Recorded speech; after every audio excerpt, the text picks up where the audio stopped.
Well, on your screen is a report that came to the president from his Council of Advisors on Science and Technology. The report is entitled Realizing the Full Potential of Government-Held Spectrum to Spur Economic Growth.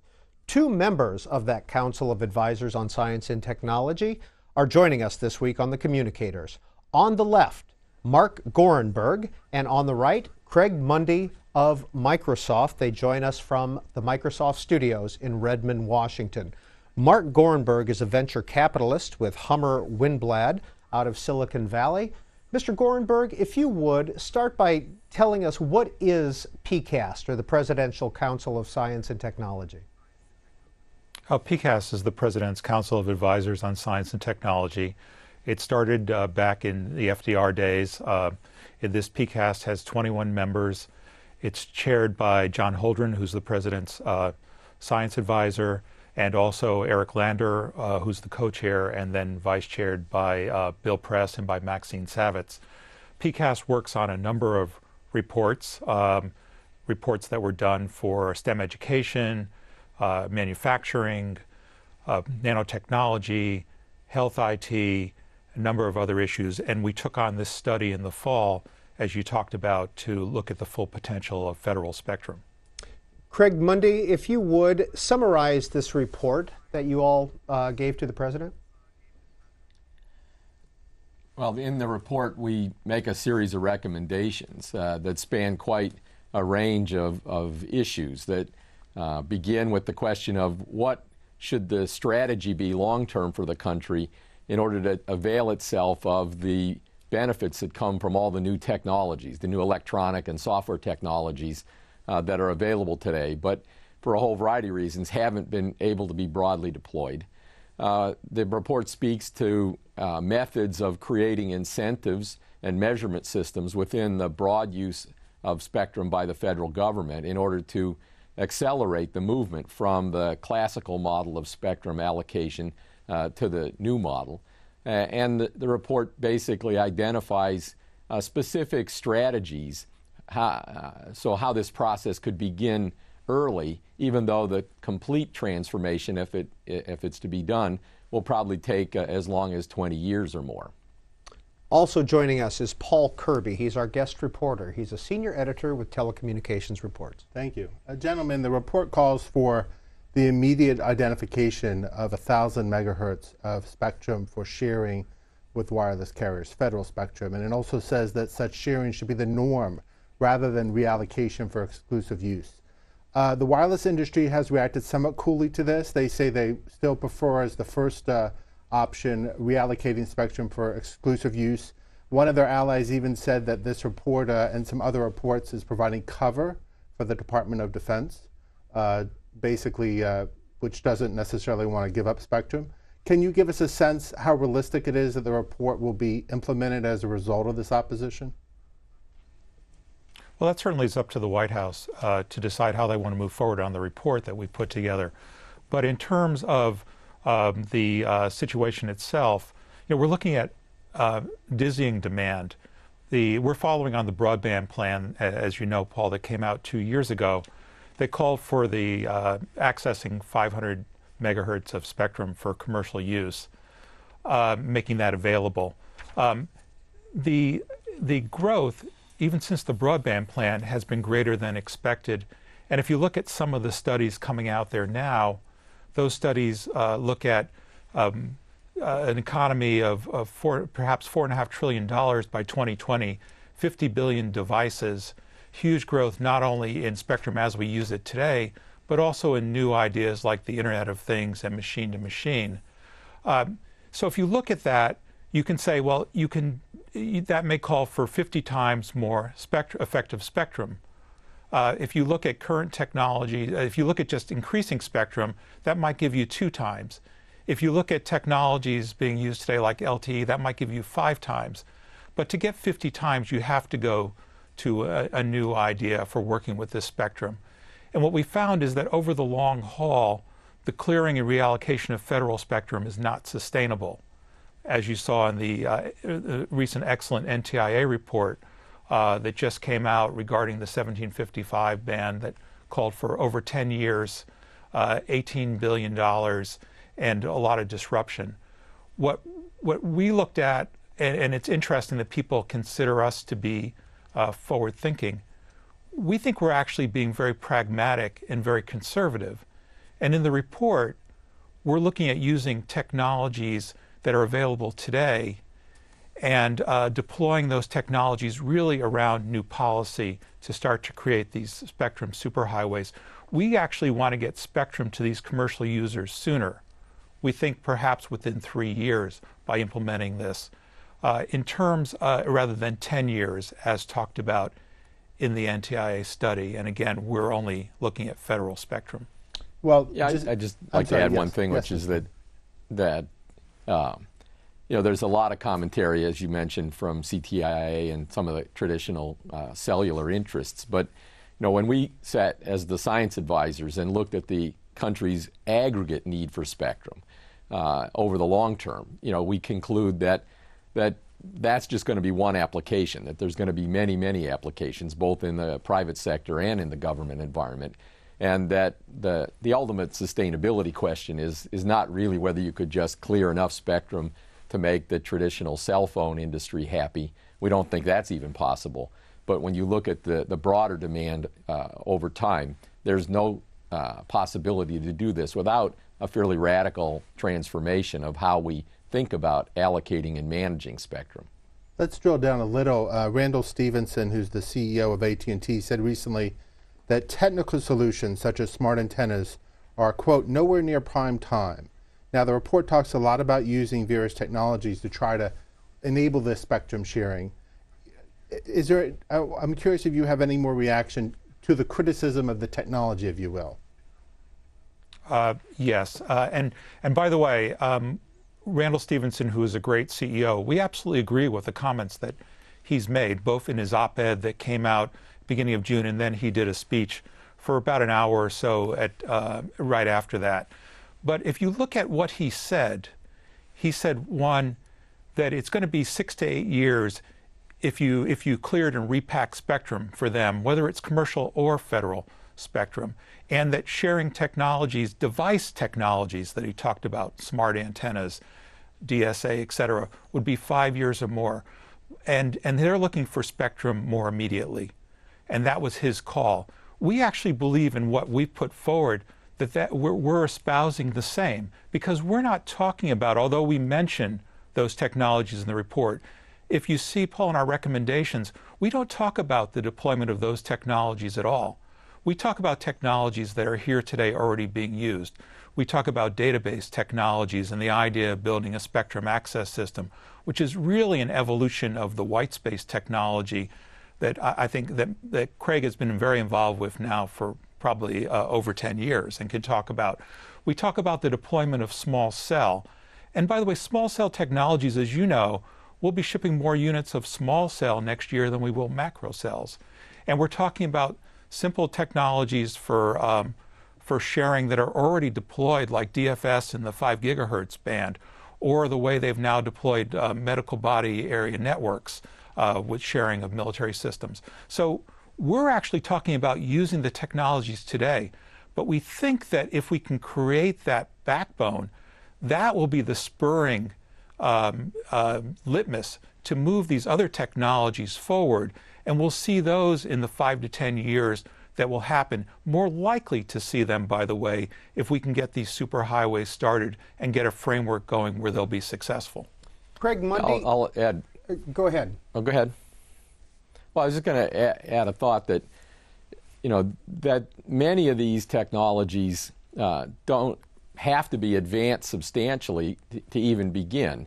I mean, today, the whole world uses a lot of Bluetooth and Wi-Fi, which are very, very small cells.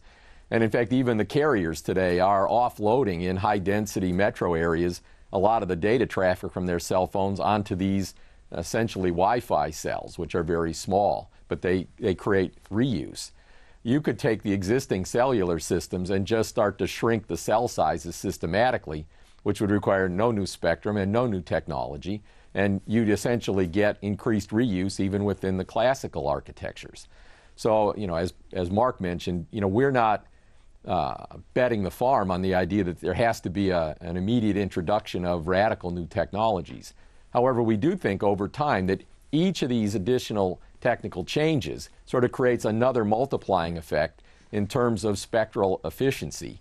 And that's why we think that over time you can, in fact, accrue a much, much greater capacity utilization of the total spectrum than we're getting out of the current model of allocation. Craig Mundie is the Chief Research and Strategy Officer for the Microsoft Corporation.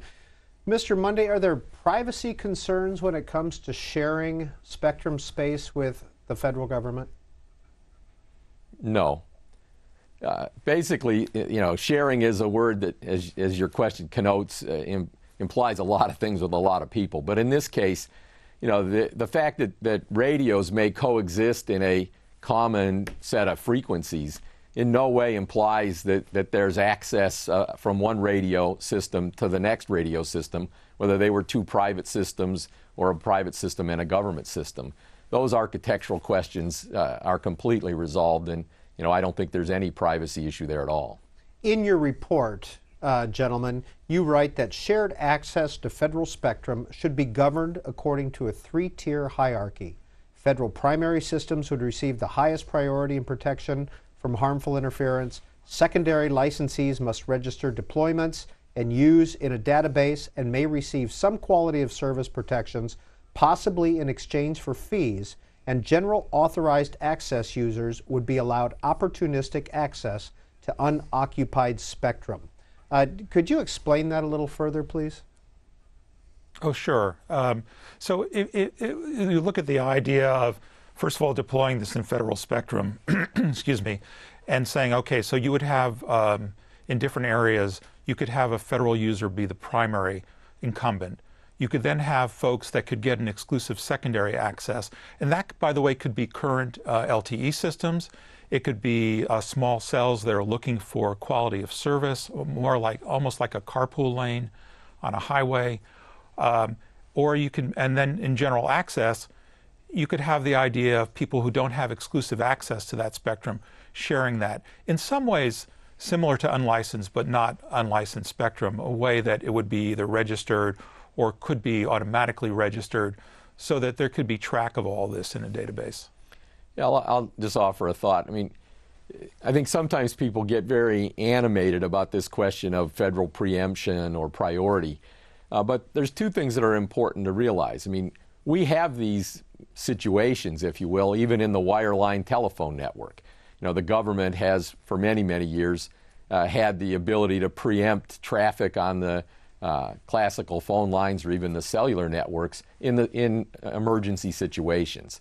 So there's, I think, always a need to reserve some kind of capability for government in specific situations. Here we think that instead of that only being in an emergency environment, that when you look at the aggregate use of spectrum, measured over time and over geography, there's lots and lots of places and times where people can have very sustained use of this, even if there comes a moment, where the government says, hey, I've got a plane or an exercise or a boat that happens to need to operate in that harbor, and you may have to move out of the way for some period of time. But when you look at the aggregate gains, we believe that they would dramatically outweigh the risks associated with it, or the disruptive effects of that kind of tiered model of priority. And the assumption is that the government is not using this spectrum that often, but when they do need to use it, it's very important. It's in small areas. It's in frequent times.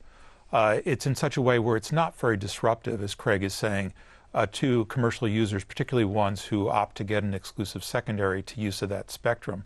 And in fact, one of the arguments that the commercial world has used is that the federal agencies are not using the spectrum as often and therefore not efficiently, and that's a reason why we should be giving that spectrum for use to the commercial world. Actually, if that's true, in this system, it's even a bigger benefit to them in terms of how often they're going to get used to that spectrum. And over time, we believe through the mechanisms we've argued for in terms of incentives, putting other pieces of funding in the White House, that those systems, those federal systems, will become more and more efficient and therefore less obtrusive to the secondary user, commercial user, and in fact make it easier even over time to clear some of those systems and move them around to other locations. So we think that this is a way to kind of ease into the issue of getting much better shared use. And by the way, the other point I think it's important to make is that over 50% of the spectrum up to the 3.7 gig band is shared today as well, but it's shared in a very static way. So this is not a radical departure. It's just a much more efficient use of how spectrum can be shared. You're watching C-SPAN's The Communicators program. Our guests are two members of the President's Council of Advisors on Science and Technology.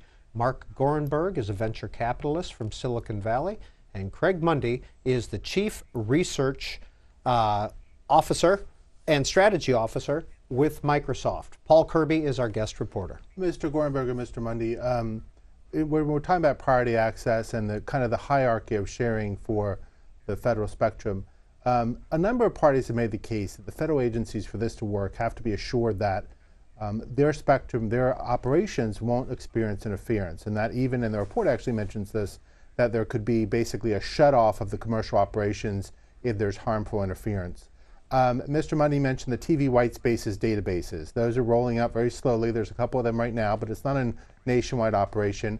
Can you give us, either of you, a sense of what type of assurance you think the federal agencies will need, and has the technology developed quickly enough, such as the databases, to give them the assurance that they will be able to continue to operate in a sharing regime without interference? Well, in a sense, implementing all these things is a little bit of technology and a lot of sort of operational instantiation of these capabilities. And you could say at the tail end, a little bit of regulatory control to ensure that the right deterrents are in place to keep people from doing the wrong thing.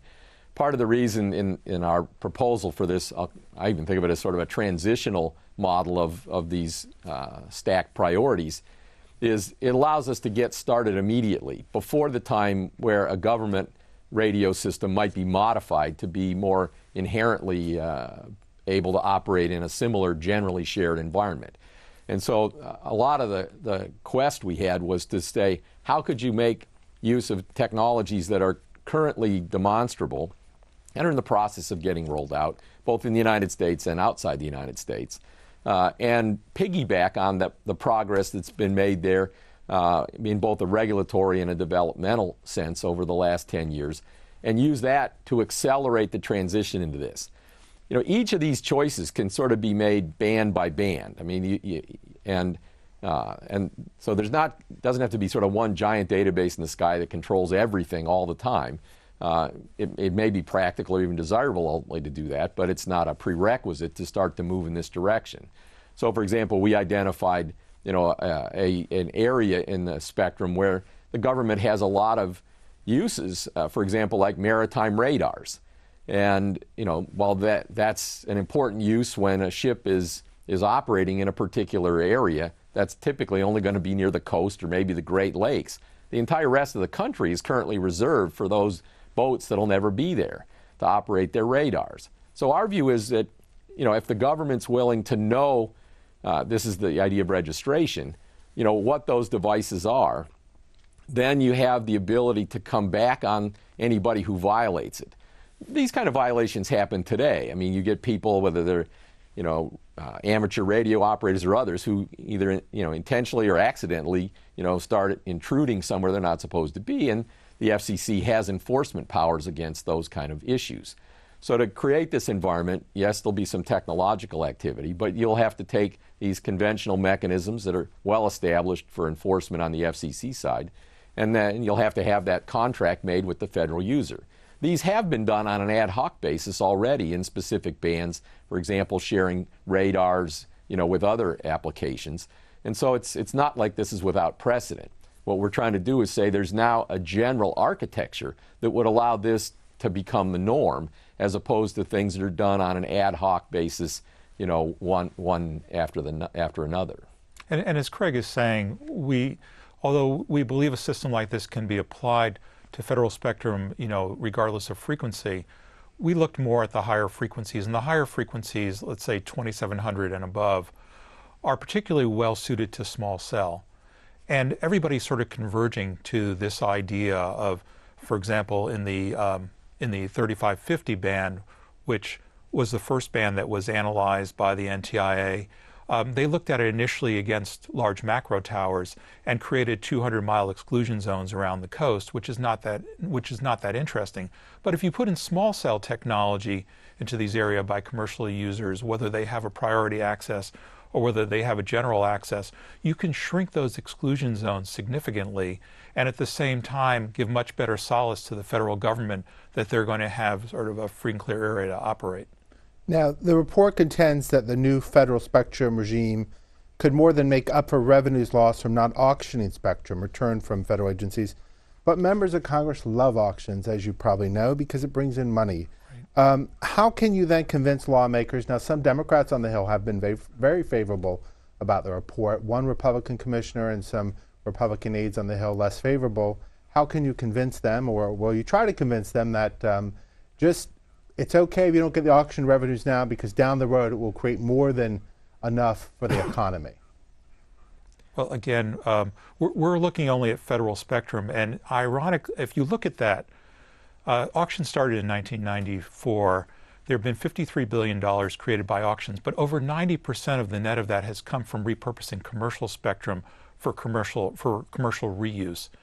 A very small part has been from federal spectrum, and there's really only been one significant successful auction of federal spectrum, and that was in 2006, which netted a little more than $5 billion. But again, that is also being used. The OMB will score that over 10 years. Realistically, it should be considered over many more years than that. So that's only a few $100 million a year in total to date from federal auctions.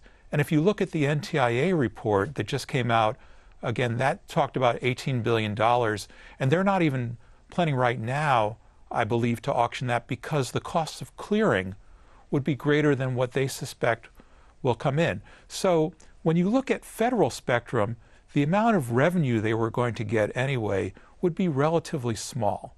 Now, in our proposal, we look, once you've created a spectrum access system and you have the idea of secondary users, you have a system already set up where you could have a number of different types of revenue models. You could have user fee models, you could have recurring revenue models from using that spectrum, you could have auction models, and in fact, we could be looking at a system where we perfected far more auctions to be used, but these may be smaller geographic auctions, these may be secondary smaller time frame auctions. So we think you can open this all up to a large number of auctions in secondary use, and that could bring in quite a bit of revenue over time in these federal bands, which today it's unclear that they will even bring in future revenue. But I think it's also important in the spirit of answering your question of what assurances could people have. I guess the question I would pose back to them is, have they ever used Bluetooth or Wi-Fi? All right, I mean, these are essentially in the tiny part of the spectrum on a completely unlicensed, totally shared environment with no database that administers them, no prior to anybody.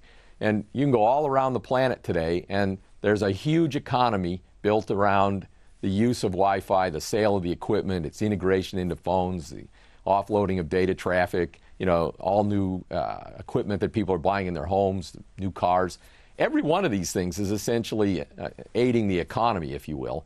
And that's why the title of the report talks about the impact of making a strategy choice like this that does move you away. In fact, our belief is over time, implementing this really moves us from an artificial shortage that we have today in the apparent availability of spectrum to one where spectrum appears to be abundantly available, that people who want to do a new application in any domain should be able to, with no capital expenditure, get immediate access to some spectrum to do their problem. And in that environment, we think it's going to basically boot the economy up further. And so the indirect revenue that comes from economic growth, we think will dwarf that. One of the things in the report, there's a citation to a recent economic study that was done in Europe about making a fairly specific allocation of spectrum into a new sort of larger unlicensed band.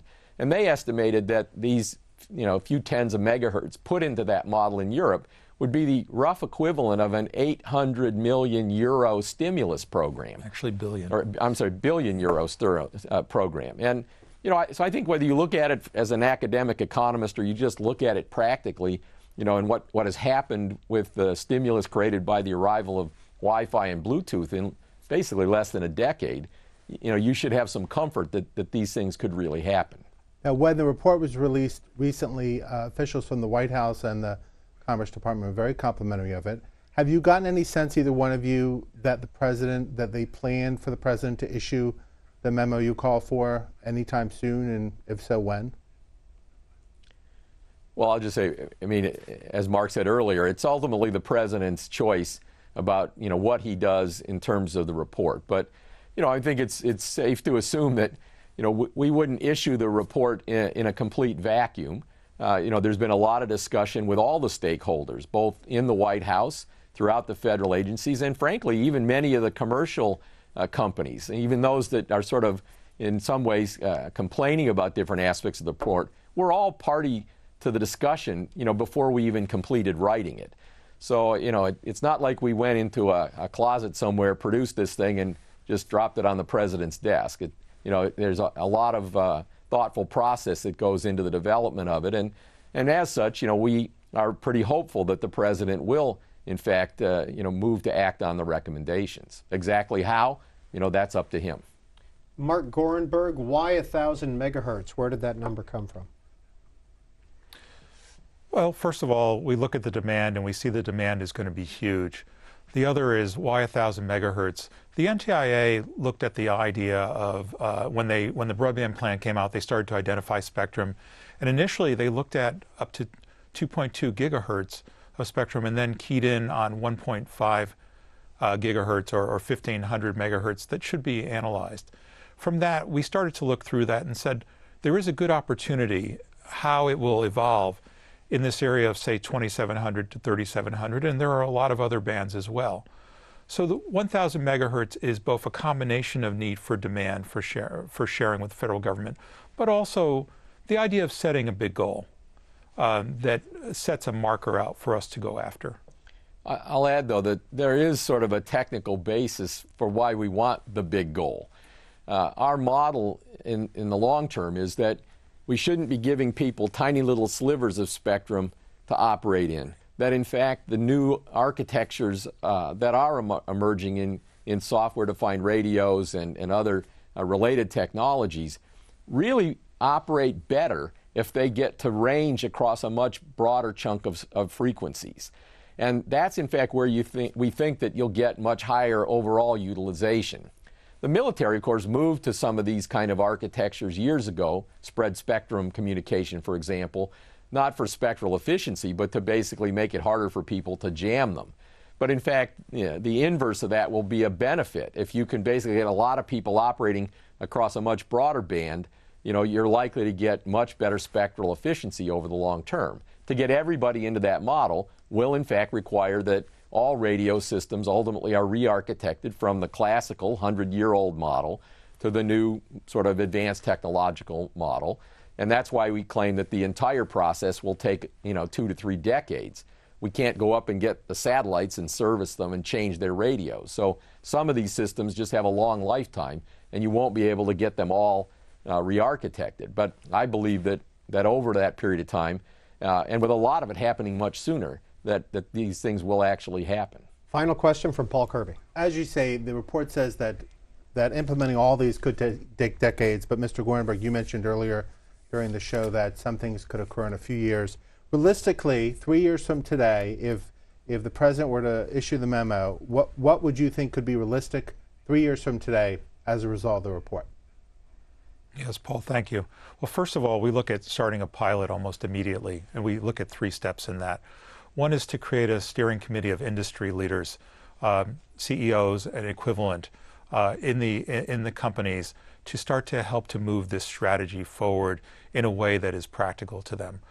Second is the idea of doing some immediate sharing in 2 federal bands. And in fact, the FCC is working now on rulemaking for the 3550.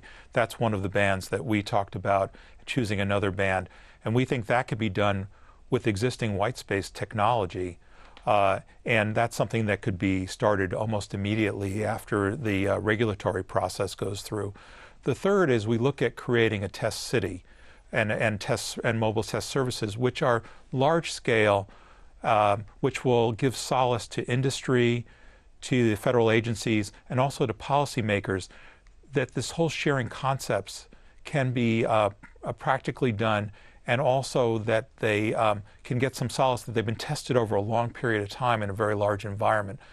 In terms of then what can be done in 3 years, we certainly feel that we can start to get the early spectrum access systems up, and we believe that we also can start to look at receiver protection limits that will make this all feasible.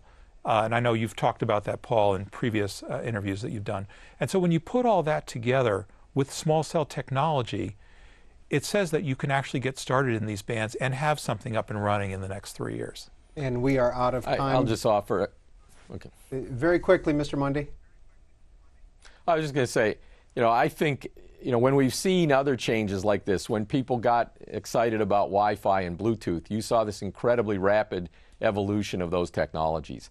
My own belief is if the president signs this and the spectrum starts to become available, I think we'll see very rapid adaptation of even things like the LTE system that the carriers are now basically deploying, modified. It already starts with the idea that they want to aggregate frequencies within these bands that are incrementally being given to them, but they're all different around the world. So they're already building an architecture that has this kind of flexibility. They just haven't sort of made the final leap to realize that they should be able to aggregate those carriers into these sharing bands dynamically, and I predict myself that you'll see that happen over the next few years if this gets done. And Craig Mundie and Mark Gorenberg are members of the President's Council of Advisors on Science and Technology. We've been talking to them about their report, Realizing the Full Potential of Government-Held Spectrum to Spur Economic Growth. Thank you, gentlemen, for joining us from Redmond, Washington, the Microsoft studios. Paul Kirby, Telecommunications Reports, thank you as well. Thank you.